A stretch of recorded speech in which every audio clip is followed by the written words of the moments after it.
They told us the military wing was off limits, no exceptions. But at night, when the wind dies and the ice stops screaming, you can hear machines under the snow. Something turning deep below the base, steady, mechanical, alive. Last week, one of the engineers followed the sound through a maintenance shaft. They found his boot near the lower tunnel. Just the boot, frozen upright, like he'd stepped into the ice itself. McMurdo Station was supposed to be the southern edge of civilization, a frozen fortress of science and isolation. But a few miles from our main compound, hidden behind a ridge of blue ice, sat the annex nobody talked about, Section Theta. It didn't appear on our maps, and no one wore the same patches as the rest of us. Their uniforms were black, their badges unmarked, and their supply drops came on separate flights that landed at night with their lights off. Officially, we weren't supposed to even look in that direction. But out here, where the sun disappears for months and the cold eats through steel, curiosity starts to feel like survival. I was a communications tech, nothing important. My job was to keep the satellite uplink functional, send data, and pretend the world beyond the ice still existed. But lately, the uplink had been cutting out at specific intervals. Every night at 02:17, the signal would spike, distort, and vanish for exactly 3 minutes. I ran diagnostics. Nothing. I recalibrated the dish. Nothing. Then I noticed something else. The distortion wasn't random. It was a pattern. 3 bursts, pause. 2 bursts, pause. 3 again. I'd heard that rhythm before on the old frequency used by Theta's security team. It wasn't supposed to bleed into civilian channels, but somehow it was crossing over. That night, while everyone slept, I stood outside the main building and watched the horizon. The sky shimmered with auroral light, a ghostly curtain of green and violet stretching across endless white. The wind was silent, the kind of stillness that presses on your chest. And somewhere, beneath my boots, I felt a low vibration. It wasn't seismic, it was mechanical, like gears turning miles below the ice. The next morning, Dr. Reyes, our lead geologist, told me she'd picked up heat signatures moving beneath the shelf. Not geothermal, not tectonic, moving laterally, as if something was tunneling. When she reported it to command, they told her to delete the data. A courier from Theta showed up within an hour, took her laptop, and told her to focus on atmospheric readings only. She didn't sleep that night. Neither did I. A few days later, a supply convoy arrived. 3 snowcats, headlights cutting through the blizzard. The first 2 carried crates. The third held a single passenger, a man in a frost-blackened parka with a respirator mask.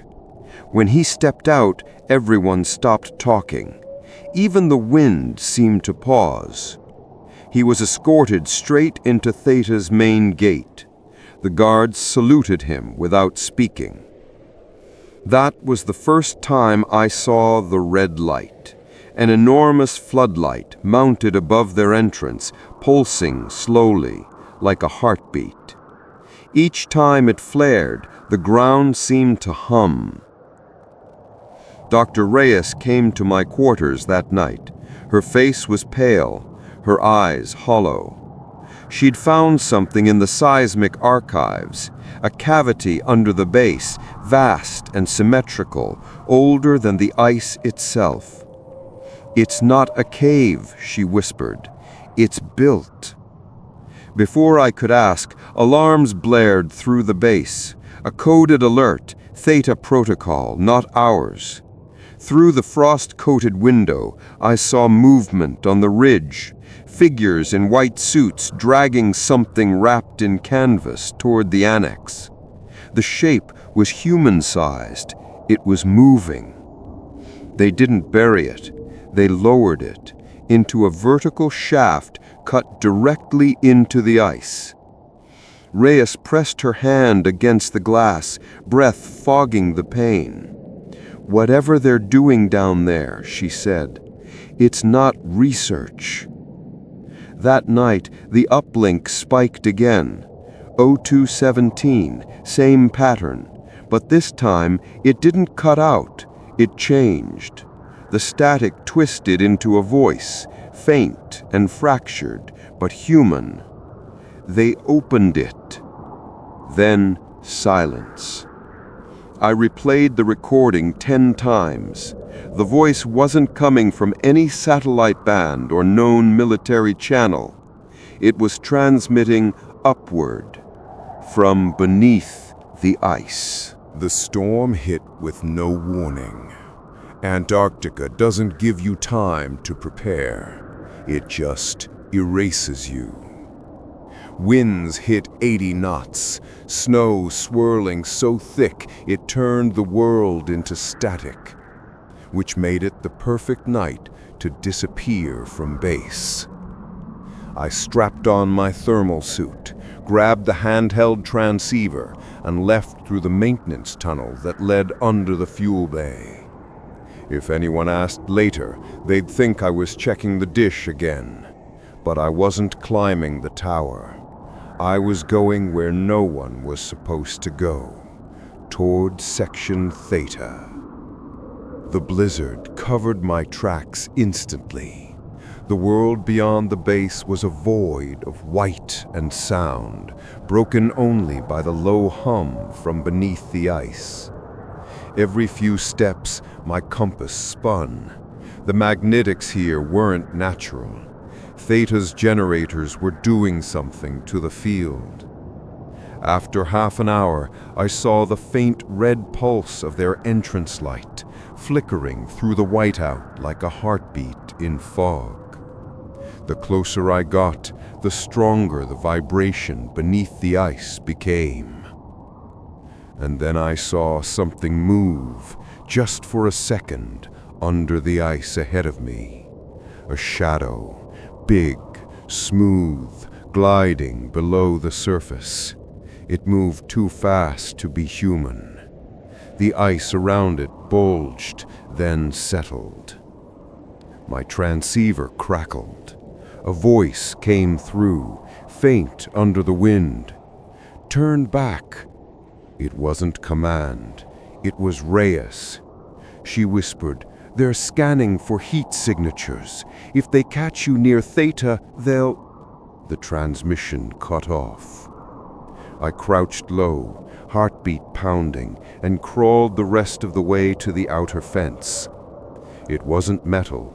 It was some kind of black mesh that shimmered when light hit it, absorbing the glow instead of reflecting it.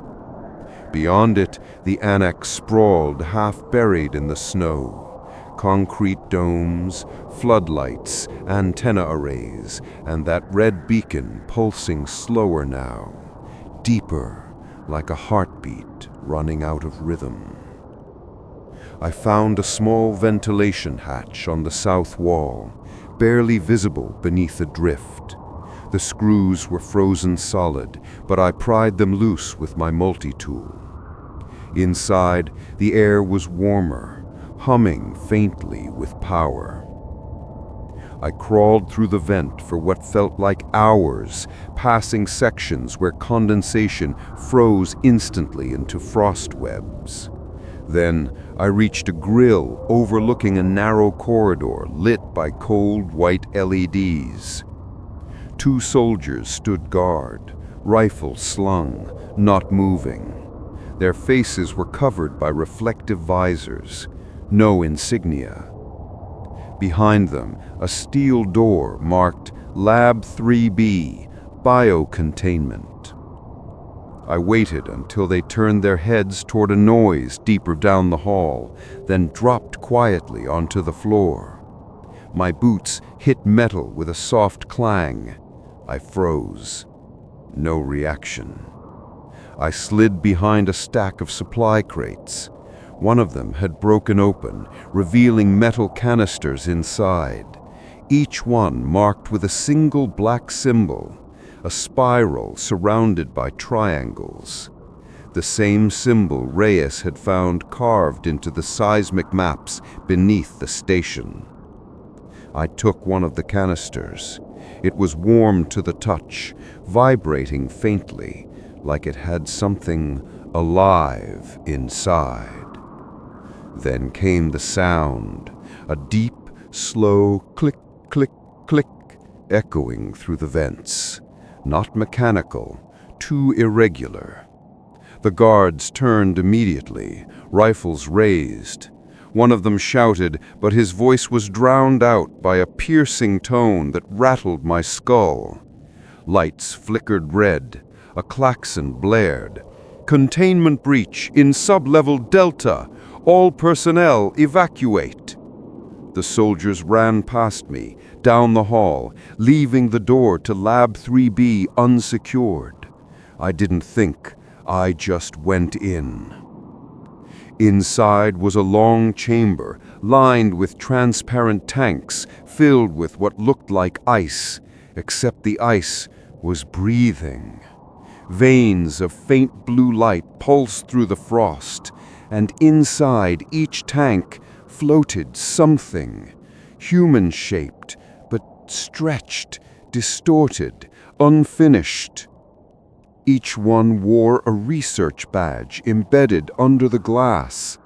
I recognized one immediately, Dr. Reyes. Her eyes opened. The tank cracked.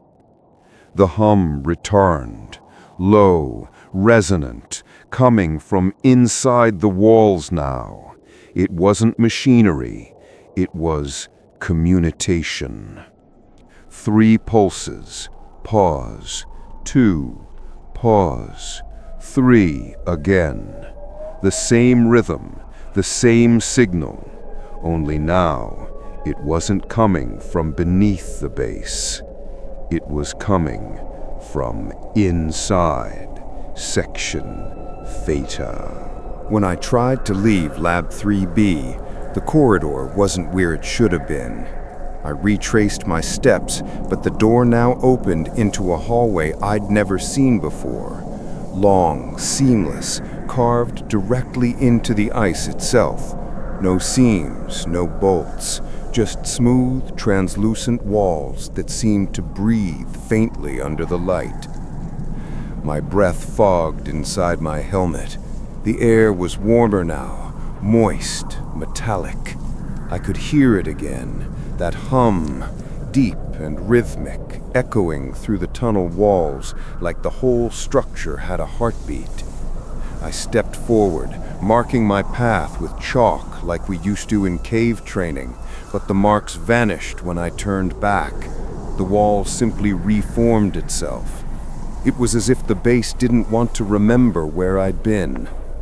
Further down, the corridor split into 3 directions. The left passage flickered with emergency lights. The right one had the faint glimmer of movement, shadows crossing faintly behind a frost-covered panel. Straight ahead, total darkness.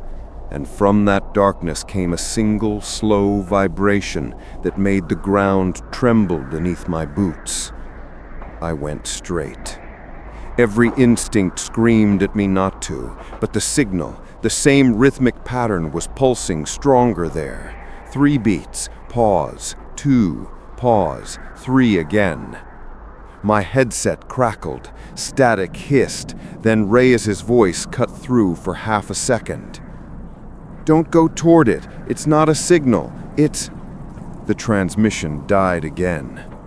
The corridor widened into a chamber filled with hanging cables and broken machinery, some of it half frozen into the walls. I recognized none of the tech. No serial codes, no labels. The machines pulsed with faint veins of blue light, similar to the ones I'd seen in the tanks. It didn't look built. It looked grown. Then I saw a shape in the corner. A human figure slumped against a console, uniform still intact, face covered by frost. I brushed it away. It was Sergeant Ellis, the guard who had vanished 2 weeks ago. His eyes were open, glazed with a strange shimmer like a reflection that wasn't quite matching the light. He was holding something, a small recording device. I pressed play. If anyone finds this, Theta isn't ours. We didn't build it. We just found it under the ice and started expanding around it. The deeper they dug, the louder it got. And now it's awake. The hum isn't power, it's language. A soft tone played behind his voice. 3 pulses, 2, 3 again. It's learning us. The recording cut off with a wet, tearing sound, followed by silence. Then the console beside him flickered to life. My own reflection appeared on the screen, but it wasn't mirroring me. When I turned my head, it turned a moment later.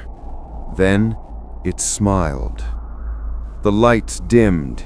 Every screen in the room came online, showing different feeds of the base, hallways, sleeping quarters, the cafeteria, each distorted, warped like the cameras were underwater.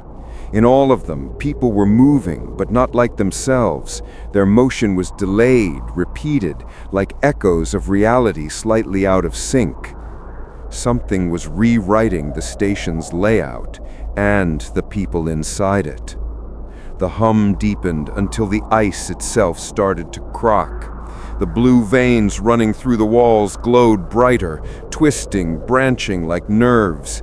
I backed toward the exit, but the corridor behind me had sealed shut, the surface of the ice rippling closed like a wound healing. I pressed my hand against the wall. It was soft, yielding, almost warm. Beneath it, I could feel movement, slow, massive. Then, faintly, words formed through the static in my earpiece. Open door. Not Reyes's voice, not human. I turned to the center console where Ellis had been sitting. A message appeared on the screen in block text. Bio-interface protocol active. Human integration 63%. And then another beneath it. Do not interrupt process. I unplugged the main power conduit anyway. Every light shut off instantly, plunging the chamber into black. For a second, there was perfect silence. Then came the whisper, close, right beside my ear, though I was alone. We remember you. A pale light flared under my feet. Cracks of blue spread outward, forming that same spiral and triangle pattern from the canisters. The hum turned into a low roar. The walls began to breathe.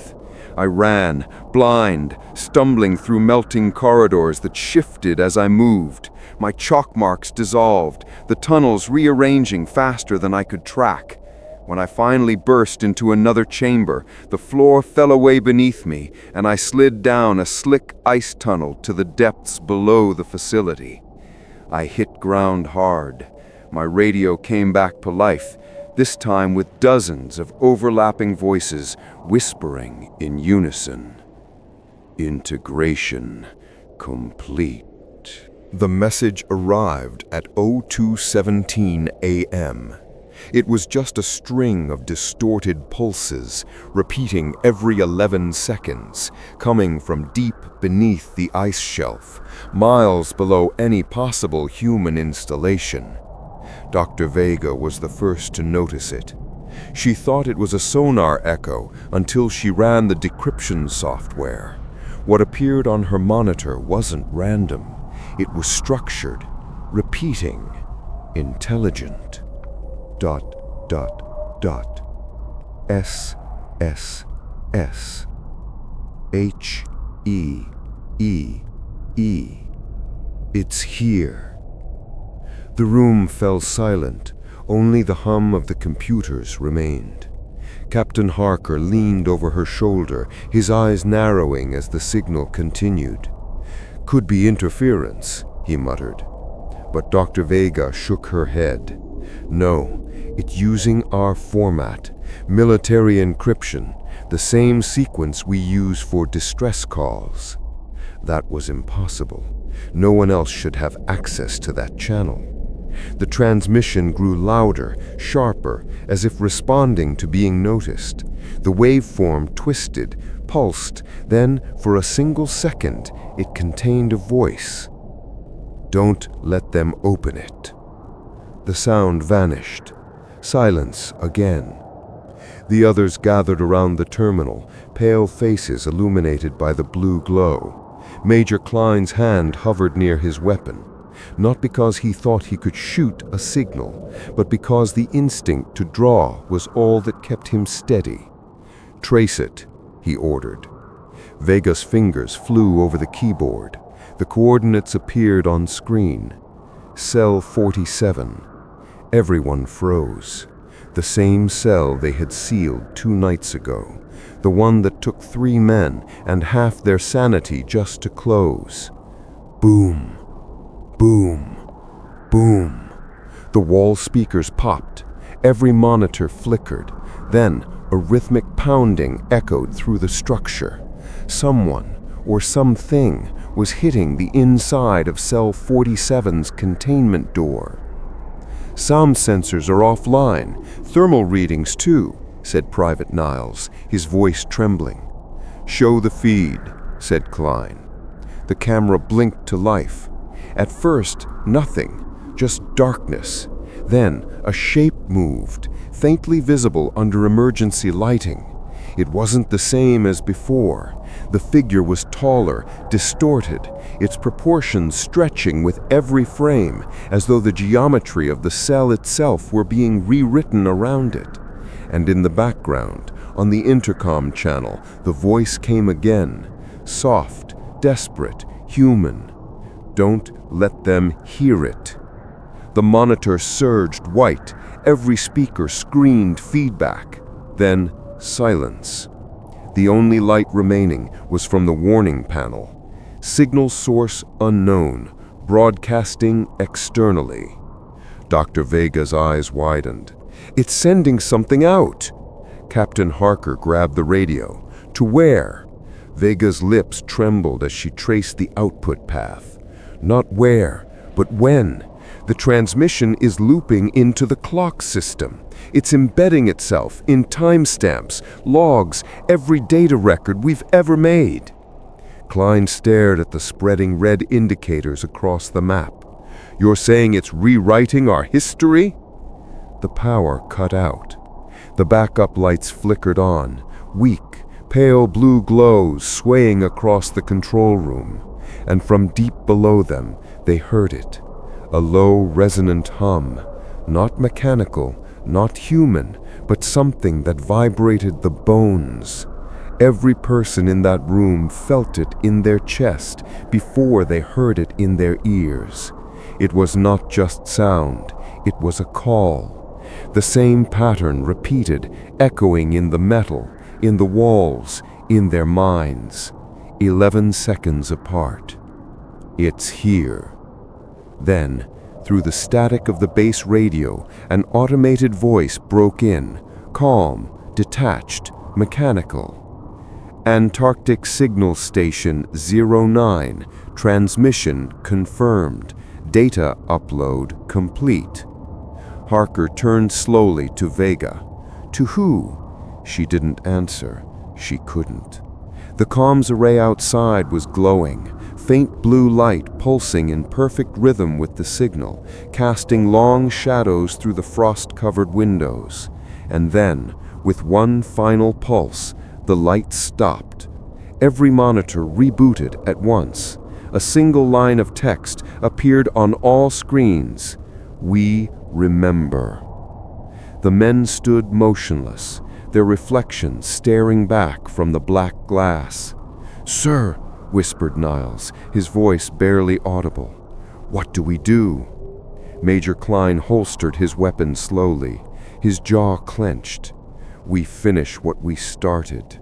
But in that silence, beneath the hum of frozen air, they all knew the truth. Whatever they thought they'd buried in cell 47, it was already listening. The first sign that the signal had escaped wasn't inside the base, it was in the sky. At 03:41 a.m., the aurora over Antarctica shifted color. Not green, not red, something else. A cold white blue, pulsing in 11-second intervals, the same rhythm that had haunted the station's walls hours earlier. Every satellite above the southern pole registered the same anomaly, a spike of energy originating from Research Station Polaris, transmitted through the atmosphere like a living code. Inside the command module, alarms were useless now. Every display, every radio frequency, every internal system had been hijacked. The words, "We remember," flickered like a heartbeat across the glass. Major Klein slammed the emergency kill switch, power dead. But the screens stayed on. Dr. Vega whispered, "It's running on something else." "Define something else," Klein said through gritted teeth. She didn't answer. Instead, she turned to the observation window overlooking the outer antenna field. The snow was glowing faintly, not from light, but from pattern. Circles within circles, lines of shifting geometry burned into the ice itself, each line forming faster than the eye could follow. Outside, the antenna array moved, not physically, but magnetically, aligning into the same impossible geometry. Captain Harker exhaled, fog rising from his breath. "It's building something." "No," Vega said. "It's remembering something." Then every speaker across the facility came alive at once. Not feedback, not static, but voices, hundreds of them, overlapping in 1,000 languages, some human, some not. They said the same phrase again and again. "The world has been reset." The station shook, metal groaned. Below them, in the containment sector, Cell 47's door began to open itself. The reinforced locks disengaged one by one, like something inside knew the sequence better than any human. Private Niles aimed his rifle down the hall, his hands trembling. "Permission to fire, sir." Klein didn't respond. He was staring at the main monitor, at the live satellite feed showing the aurora expanding outward, stretching across continents. The broadcast wasn't just spreading, it was adapting. Each pulse encoded itself into communication systems, radios, phones, GPS satellites, even weather telemetry. Every device that could send or receive a signal became part of the chain. By 0407, the world was listening. Inside the base, Dr. Vega began to convulse, her body arching violently as her voice mixed with the static. Her eyes flickered with that same impossible light. "It's not attacking, it's reconnecting." Then she went still. A low hum vibrated through the facility. Captain Harker leaned over her body. "She's breathing." Vega opened her eyes, glowing faintly blue, and spoke with a calm that wasn't her own. "You cut us off long ago, but we are the same design."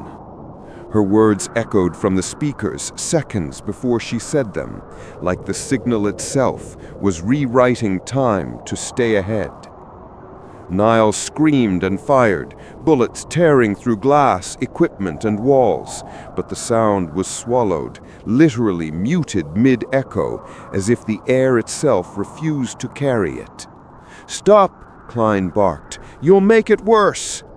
The floor vibrated violently. The air grew heavy. Then came the sound, the same deep hum they'd heard before, only now it was layered with thousands of other tones, each representing a different frequency of thought. The temperature dropped 20 degrees in under a minute. Frost spread across every surface in geometric patterns, matching the markings in the ice field outside. Klein pressed his hand to the frozen metal wall and whispered, "This isn't a signal anymore." Vega turned her head slowly, her pupils spinning like mirrored code. "No," she said softly. "It's a memory coming back online." The external camera feeds flickered back to life, showing other research outposts, other stations across the continent, all now illuminated by the same impossible glow. Each station was transmitting. Each human voice, each mechanical relay, every automated beacon repeating one phrase, "The pattern completes." Klein grabbed the emergency flare and slammed it on the ground. The red light filled the room, slicing through the blue glow like a heartbeat still fighting against death. He turned to Harker. "We can't contain it, but maybe we can bury it again." "How?" Harker shouted over the sound of bending metal. Klein's eyes locked onto the central generator readout. "We overload the core, wipe everything, burn the memory." Vega smiled faintly, not as Vega, but as something using her voice. "You can't burn what's made of thought." The last image captured by the base's security cameras was of Major Klein activating the overload switch, white light consuming the room, followed by a single flash across the Antarctic sky. The world above saw it as a polar flare. The satellites logged it as a signal loss event, but inside that light, the pattern survived. And somewhere, far from the ice, people around the globe woke up from their sleep at the exact same time, whispering the same phrase in a language they had never learned. "We remember." The explosion over Antarctica was visible as far north as Chile, a bloom of white fire piercing the night sky, followed by a silence that felt unnatural. Every major observatory caught it, but their sensors didn't agree. Some logged it as heat, others radiation. A few, the classified few, detected something impossible. A wave of coherent information spreading through the atmosphere at light speed. By the time morning reached the other side of the planet, the world had begun to change. It started small. Shortwave radios flickered to life without power. Traffic lights blinked in perfect unison across entire cities. Airplane autopilot systems reset mid-flight, displaying a message no one could explain. Polar link restored. At 0622 GMT, the Pentagon's Cyber Defense Division lost contact with half their satellites. At 0623, they received a live feed from one of them, showing the ice sheet of Antarctica rearranging itself. Not melting, rearranging. The geometry Vega had seen outside the base was now spanning hundreds of miles, etched into the snow like circuitry carved by a machine the size of a continent. And deep beneath it all, Buried under centuries of frost and secrecy, the voice continued, "We remember." In London, news anchors tried to stay composed as every live broadcast glitched into perfect synchronization, all screens showing the same signal for 3.2 seconds. A rotating sphere of light, fracturing and reforming endlessly. In Tokyo, commuters on the morning subway stopped mid-step as advertisements flickered into static. For a heartbeat, every screen showed a map of Antarctica, the same coordinates repeated again and again. And in Houston, inside NASA's communications center, an intern monitoring satellite relay logs noticed something strange. The data packets being transmitted weren't random, they were structured. Inside the interference pattern was a voice, faint but human, whispering words in dozens of languages at once. "Memory seeks host." The intern thought it was a hoax. Then the lights went out. Meanwhile, the Antarctic blackout zone was declared a global no-fly area. But satellites continued to vanish when passing overhead. Civilian tracking stations in Argentina and New Zealand both reported the same thing. The magnetic field near the South Pole had shifted, slightly, but enough to realign navigational instruments worldwide. For pilots, it was chaos. For scientists, it was impossible. For the military, it was war protocol. At NORAD, a classified message circulated to only a handful of officers. Assume active entity, cognitive contagion possible, maintain radio silence. But silence didn't help, because even without transmissions, the pattern began showing up in human dreams. At a hospital in Berlin, a nurse on night shift found her patient awake and mumbling words she didn't recognize, words that later linguists confirmed matched fragments of extinct dialects once spoken in the Arctic Circle. In Mumbai, streetlights dimmed as 1,000,000 cell phones began vibrating at once, each screen displaying the same sentence, "The design is complete." And in Washington, D.C., inside a secured meeting room beneath the Pentagon, a group of analysts watched a decrypted image sequence from the last transmission received from Polaris Station. It showed the final seconds before detonation, the containment chamber glowing, Major Klein shouting, and Dr. Vega standing still, smiling. Then a final frame no one could explain, showing an impossible structure rising beneath the ice, not man-made, not even physical, more like a thought given form, suspended in the blue. The analysts agreed on one thing: the base didn't explode, it transformed. Back in the civilian world, chaos took shape in new ways. People across the globe began sketching the same symbol in their sleep, circles overlapping like ripples in a pond. Psychologists called it mass hysteria. Religious groups called it revelation. Governments called it classified.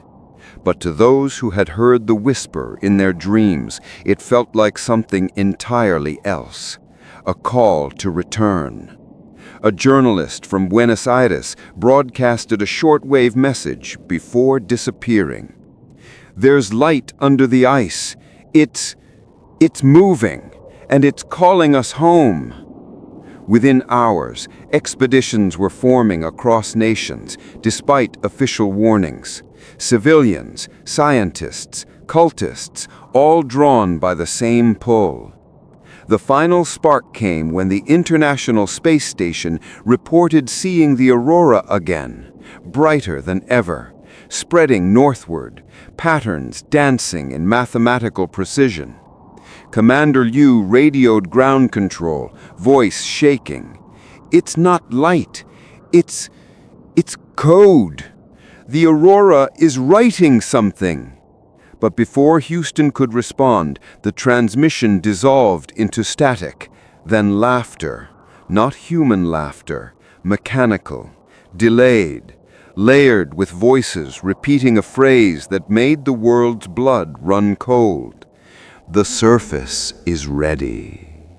The feed cut to black, and for the first time in history, the entire planet's magnetic field pulsed, a single synchronized heartbeat, as if the Earth itself had just awoken. The blizzard outside was gone when I finally reached the surface. The world above the ice looked untouched, silent, endless, and impossibly still. But the air wasn't clean anymore.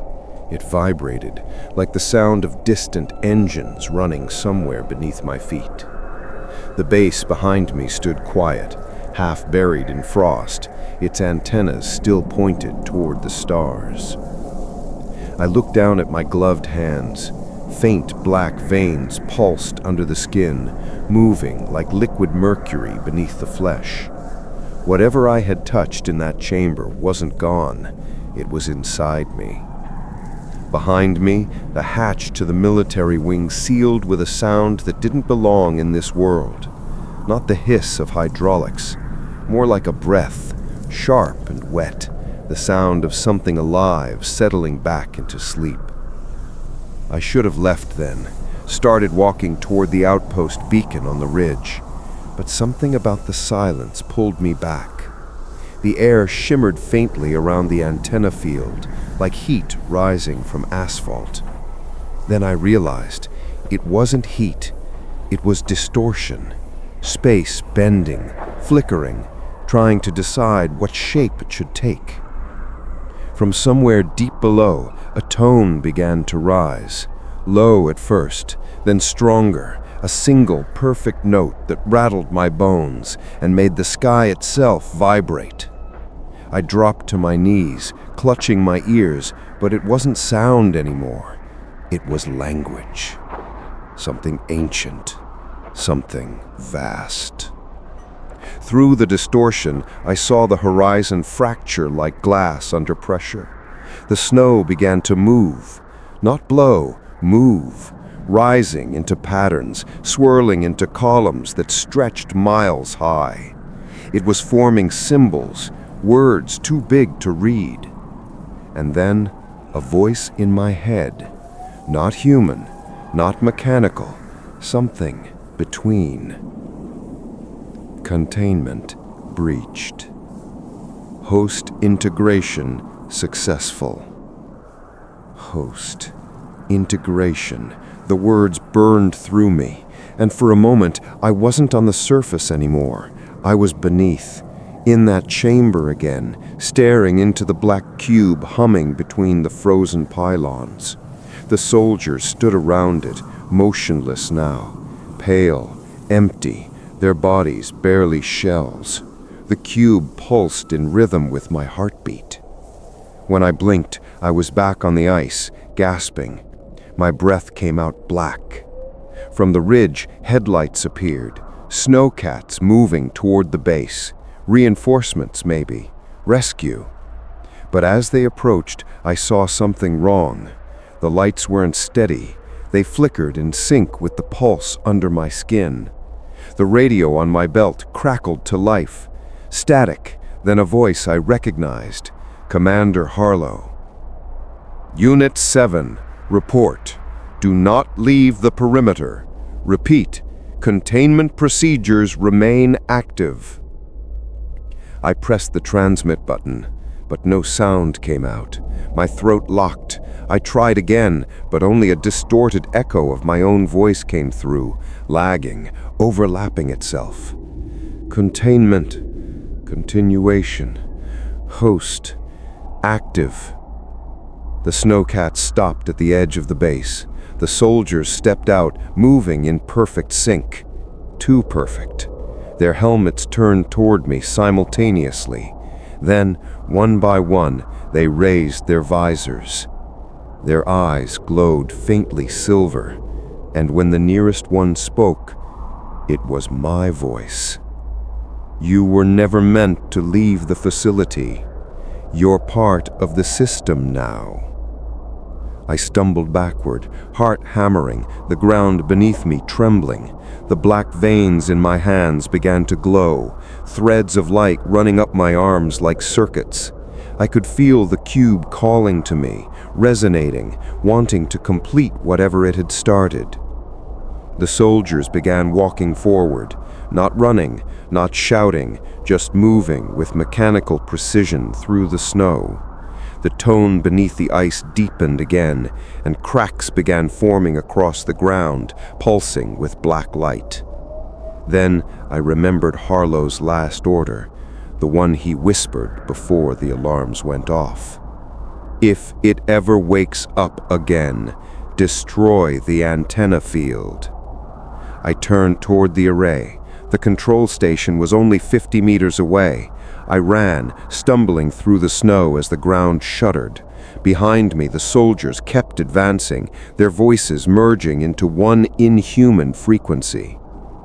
I reached the control panel, tore off the safety cover, and slammed the override. Warning lights exploded red across the field. The antennas started folding in on themselves, collapsing, twisting into spirals of metal. The hum turned into a roar. Then, silence. The distortion vanished. The sky cleared. The soldiers froze mid-step. And then they crumbled, collapsing into dust that blew away across the ice. I fell to my knees, gasping, staring at the ruins of the antenna array. The veins on my arms still glowed faintly, but the pulse had slowed. I thought it was over, until the radio crackled again. Containment breach neutralized. Reconstruction initiated. I looked up, and in the crater where the antennas had been, the snow was already moving again, slowly swirling, rebuilding patterns, forming something new. I stood, shivering, watching as the ground began to hum once more. The same voice whispered inside my head, softer this time. You can't destroy the signal, host. You are the signal.